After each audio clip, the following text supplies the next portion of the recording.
আবৃত্তি করছি কাজী নজরুল ইসলামের লিচু চোর কবিতাটি। বাবুদের তাল পুকুরে, হাবুদের ডাল কুকুরে, সে কি বাস করলে তারা, বলি থাম একটু দাঁড়া।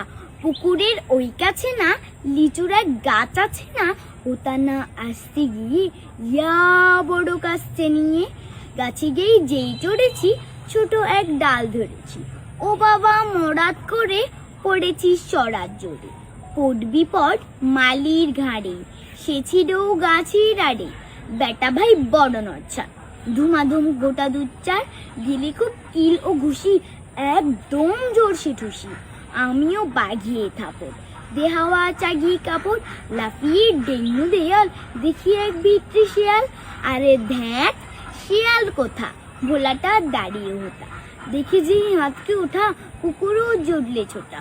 আমি কই কম্ব কাবার, কুকুরেই করবে সাবার, বাবা গো মা গো বলেই পাঁচিলের ফোকল ঘরে, ঢুকে গিয়ে বসতে ঘরে, যেন প্রাণ আসলো দেরে। যাবো ফের কান মলি ভাই, চুরিতেই আর যদি যায়, তোপে মোর নামই মিছা, কুকুরের চামড়া খিচা। সে কি ভাই যায় রে ভুলো, মালির ওই পিটনি গুলো, কি বলিস ফের হপ্তা, তৌবান নাক খপ্তা। ধন্যবাদ।